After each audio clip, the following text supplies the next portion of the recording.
से, फवाद साहब की तरफ से और मज़ीद 3 जो मुल्ज़मान हैं नॉमिनेटेड जो नहीं है वो, उनकी तरफ से हमने 265D की दरख्वास्त दी थी जिसके ऊपर बहस जारी थी।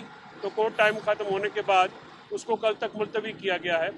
और रिकॉर्ड की बात यह है कि हमारा मौक़िफ़ इसमें यह है और जो रिकॉर्ड शो होता है कि क्योंकि इमरान खान साहब, शाह महमूद कुरैशी समेत जो दीगर अफराद हैं उनके ऊपर अभी चार्ज फ्रेम नहीं हुआ है, क्योंकि हमने उनकी 265D की दरख्वास्तें यानी चार्ज फ्रेम करने का जो प्रोसेस है उसको हमने चैलेंज किया है कि इमरान खान साहब, फवाद साहब, शाह महमूद समेत जितने भी दीगर लोग हैं उनके खिलाफ तकरीबन एक ही इल्ज़ाम के तहत यानी अबैटमेंट और कॉन्स्पिरेसी के तहत तकरीबन 32 और 48 FIR जो हैं वो दर्ज की गई।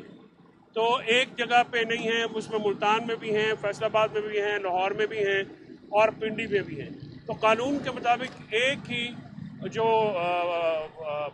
इंसिडेंट है उसकी एक से ज़्यादा FIR नहीं हो सकती, पहली बात। और दूसरा, अबैटमेंट यानी हमा का जो कार्रवाई है वो मुख्तलिफ जगहों पे नहीं हो सकती, वो तो एक जगह पे हो सकती है जहाँ पे अबैटमेंट हुई या वो अदालत उसका जो उसकी लोकल लिमिट में आती है या जहाँ पे ये इसका एक्शन हुआ। तो ये नहीं हो सकता कि पिंडी, फैसलाबाद, लाहौर और मुल्तान की जो अदालतें हैं वो एक ही टाइम पे इन सब के केसेस चलाएं।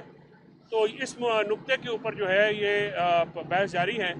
आज इमरान खान साहब जो हैं वो अदालत में आए, काफ़ी रश था, लोगों से मिले, बड़े उनकी तबीयत हशाश बशाश थी। उन्होंने शाह महमूद कुरैशी साहब से, अली अमीन से, सलमान राजा से, शबली फराज से और दीगर जो हमारे फवाद साहब थे, मुसरत चीमा थी, कमल शोज़ब, शहरियार अफरीदी साहब थे, शेख रशीद साहब थे, इन सब से मुलाकात भी हुई। उनकी सैर असल जो है वो इस वक्त जो है अली अमीन साहब और इमरान खान साहब की मेरी इतला के मुताबिक एक मीटिंग जो है, अली अमीन साहब भी वहाँ पे अदालत में आए थे, तो वो अब वहाँ पे मीटिंग जारी है। सिविल डिसोबीडियंस के ऊपर जो है वो हम उसके बाद आपको फर्दर इन्फॉर्म करेंगे। उस पर डेलिब्रेशंस हुई हैं। शाह साहब ने, अली अमीन साहब ने अपने जो हैं वो तजावीज़ खान साहब के सामने रखी हैं। खान साहब ने जो है अपने मौक़िफ़ जो है वो अपने लोगों के साथ डिस्कस किया है।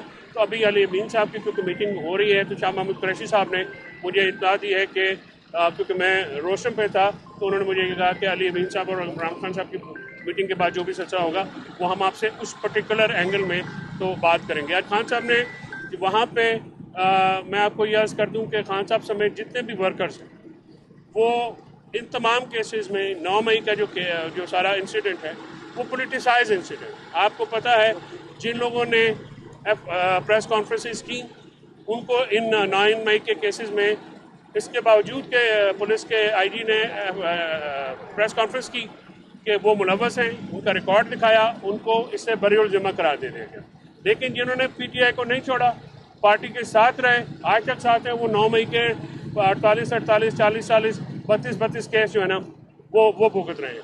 तो ये सारा पोलिटिसाइज्ड इवेंट है खान साहब, और इसीलिए हम बार बार ये कहते हैं कि 9 मई के ऊपर और 26 नवंबर के ऊपर जो है वो जुडिशल कमीशन बनाया जाए। हुकूमत जो है वो इसलिए भागती है कि वो 9 मई में भी मुलव्वस है और 26 नवंबर में भी मुलव्वस है।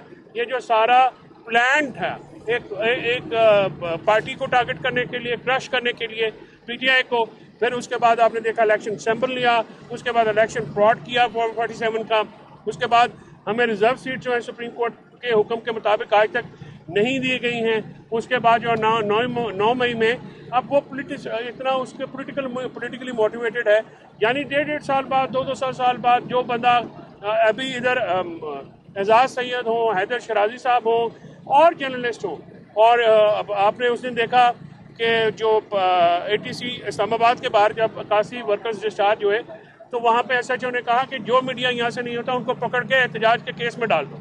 हैदर शराजी साहब रिकॉर्ड पे हैं, एजाज सैयद रिकॉर्ड पे, उन्होंने कहा जी 9 मई के केसेस में डालेंगे।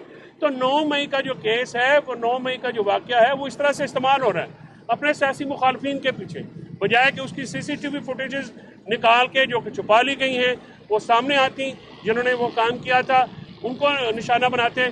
जो सियासी बुनियादों पर जो दुश्मन है, मुखालिफ है, जो आपके सामने सरेंडर नहीं कर रहा, उसको 9 मई के केसेस में डाला गया। और 9 मई की जो एक गर्दान है हुकूमत के पास, आज तक उनकी इन्वेस्टिगेशन और प्रोसिक्यूशन, ये 2 एजेंसीज होती हैं गवर्नमेंट की, ना तो उनके चालान पूरे मुकम्मल, उसमें एविडेंस क्या है कि जी सिपाही ने भेस बदल के इमरान खान साहब की जमान पाक में मेज़ के नीचे चले गए और सारी गुफ्तगू सुन ली। किस कदर मज़हका खेज जो है वो एविडेंस है। और लेकिन हम जो है वो चले जा रहे हैं।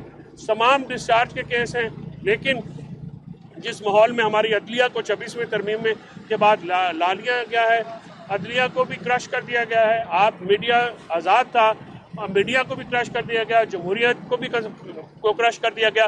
सिर्फ एक पार्टी को क्रश करते करते ये सारे एलिमेंट्स और मुल्क में जो निज़ाम अदल है उसको भी क्रश कर दिया गया है। तो ये जो एक होक्स मुकदमे हैं, जाली मुकदमे हैं इमरान खान साहब के ऊपर, ये आप देखते हैं कि सारे शाम सारी गवर्नमेंट बैठ जाती है और जी वो बड़ी बड़ी सख्त ज़बान इस्तेमाल करते हैं। 504 दिन हो गए आज इमरान खान साहब को, 504 दिन हो गए उनको कैद में। 300 के करीब आपने जाली मुकदमे बनाए हैं, 100 के करीब उनके पास FIR हैं जब वो इधर थे, इंक्लूडिंग दिस 9 मई के जो मुकदमे हैं वो जेल के अंदर थे। जब भी कोई एहतजाज की कॉल होती है उनके ऊपर एक मुकदमा हो जाता है।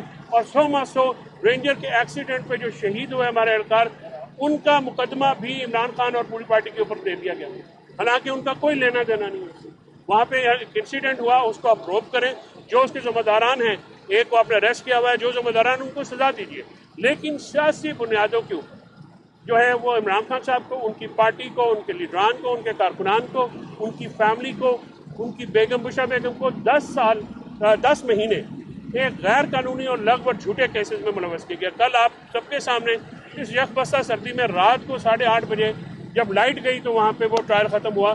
जज साहब को पता नहीं क्या इतनी जल्दी थी कि छुट्टियों के बाद वो बहस नहीं सुन सकते थे। और मंडे को उन्होंने एक फैसला रखा है, फैसले पे तबसरा करने के लिए मवाद तो मेरे पास अभी भी मौजूद है, लेकिन फैसला आएगा तो उसके बाद मज़ीद बात होगी। तो एक मुसलसल अमल है जाली पर्चों का, बोगस और फ्रॉड हुकूमत की तरफ से, जो कि बोगस एंड फ्रॉड इलेक्शंस के जरिए एक ज़हूर पजीर आई है। तो इन सारों ने एक टारगेट किया हुआ है। PTI 3 सालों से 2.5-3 सालों से मुसलसल रियासती जबर का निशाना बन रही है। और इसी वजह से मैं आपको कह रहा हूँ कि जो सिविल डिसोबीडियंस की मूवमेंट है उसमें 2 जो लेजिटिमेट हमारी डिमांड्स हैं, एक जुडिशल कमीशन बनाया जाए, उसमें वो भी अपने सबूत रखें, हम भी अपने सबूत रखें 9 मई के ऊपर और 26 नवंबर के। उसके बाद जो हमारे असीरान हैं, आप उनको, हमको रायत नहीं मांग रहे, कानून के मुताबिक उनका 2 साल में तो कत्ल के मुलज़िम बाहर आ जाते हैं। इनके ऊपर तो अबैटमेंट का इमाम का आचार्य जिसकी 1 साल सजा है, तो वहाँ पे आपने उनको 1.5 साल से अंदर रखा हुआ है। आप उनकी जमानतें दीजिए, जो अदलिया है वो भी नोटिस लें कि बुनियादी हकूक डिमांड करते हैं कि उनकी जमानतें ली जाएँ। उनके खिलाफ ये प्रोसिक्यूशन नहीं हो रही, ये परसिक्यूशन हो रही है, यानी उनको टारगेट किया जा रहा है। तो ये हमारी लेजिटिमेट डिमांड्स हैं। इसके ऊपर हुकूमत जो है वो मुसलसल पहलू तो ही बरत रही है, वो नहीं आ रहे हैं। ना उन्होंने मुज़ाकरात की कमेटी बनाई है, ना ही वो मुज़ाकरात का कोई काउंटर एजेंडा है, ना उनके पास सिर्फ एक जो है वो बहाना है। पहले कह रहे थे कि मुज़ाकरात नहीं करते, अब मुज़ाकरात के लिए तैयार हैं। तो मुज़ाकरात के लिए हुकूमत जो है वो लग रहा है कि आगे लग के भाग रही है। मुज़ाकरात ही इस मुल्क के लिए ज़रूरी है, मुज़ाकरात करने पड़ेंगे। हुकूमत हो, असल हुकूमत हो, पावरफुल लोग हो, जितने भी लोग हैं, सब बैठ के पाकिस्तान की फ़िक्र करें, पाकिस्तान को इस जो मसाइल हैं इससे हम निकालें। लेकिन क्योंकि ये गवर्नमेंट जो है ये पॉलिटिकल टर्मोइल, जो पॉलिटिकल अदम-ए-वफ़ा काम है, जो इकॉनमी का अदम-ए-वफ़ा काम है, जो लॉ एंड ऑर्डर की सिचुएशन है, उसकी बेनिफिशरी है।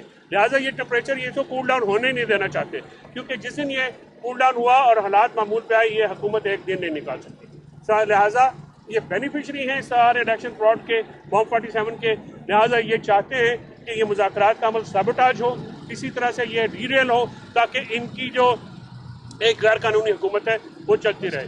लेकिन इंशाल्लाह ये मामला हम अवाम की मदद से 2.5 साल से हमारे वर्कर्स ने कुर्बानियाँ दी हैं। जेल में बैठा इमरान खान जीता है, जेल में इमरान खान ने जब भी एहतजाज की कॉल दी वो जेल में बैठ के जीते। डी चौक में पहली दफ़ा पाकिस्तान की तारीख में लोगों ने लीडर की कॉल पे आगे जाना। और अभी भी खान साहब ने कहा कि फायरिंग का जिस दिन उनको बताया गया, रात को नींद की गोली खाने के बावजूद उनको नींद नहीं आई, वो इस कदर डिस्टर्ब थे। वो आज भी अपनी पार्टी से यही कह रहे थे कि लोगों के ऊपर जुल्म हुआ है, तुम लोग आवाज़ उठाओ, तुम लोगों ने इसको जाने नहीं देना, हमने जब तक जिंदा भूलने नहीं देंगे। सो एक मुसलसल एक बातचीत चल रही है।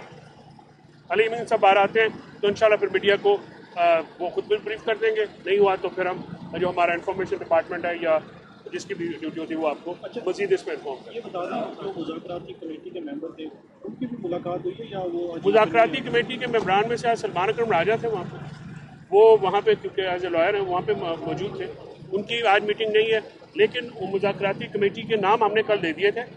आज अली अमीन साहब को बुलाया गया। मैं तो ये करता हूँ कि बाकी जो मुज़ाकराती कमेटी उसको भी मिलने दिया जाए ताकि माहौल को किसी तरफ लगाया जाए।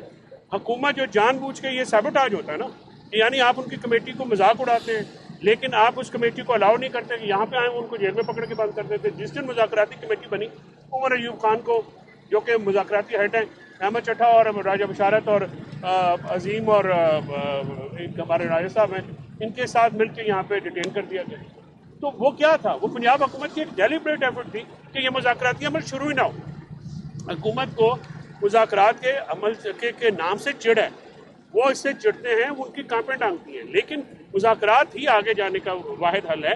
वहाँ पे भी सेन वॉइसेस हैं, ये नहीं मैं कह रहा कि उधर सेन वॉइसेस नहीं, उनको सुनिए। पाकिस्तान को इस वक्त ज़रूरत है, पाकिस्तान को ज़रूरत है इमरान खान की, पाकिस्तान को ज़रूरत है नुमाइंदा हुकूमत की, पाकिस्तान को ज़रूरत है जो मैंडेट चुराया गया वो वापस लेने की। जिन लोगों को आपने जुल्म और सितम का निशाना बनाया उनको रिलीज़ कीजिए। ये जो एक आपने इस्लाम के ऊपर दहशत गर्दी के पर्चे जिस तरह रेवड़ियों की तरफ आप करते हैं, ये कोई तरीकाकार नहीं है। असल दहशत गर्द फैल रहे हैं लेकिन PTI को जो है वो क्रश किया जा रहा है। तमाम तर तवज्जो हुकूमत की इधर है। हुकूमत को चाहिए कि दहशत गर्दी के जो एक अजदा है, एक अफरीत है, कफरीत जो है उस पर तवज्जो दे, बजाय कि सियासी और मुखालफिन को की आवाज़ें बंद करने के, मीडिया की आवाज़ें बंद करने के और हक के राय जो बुनियादी हकूक़ हैं इनमें उनको जो उनका कला कम करने में। Thank you sir.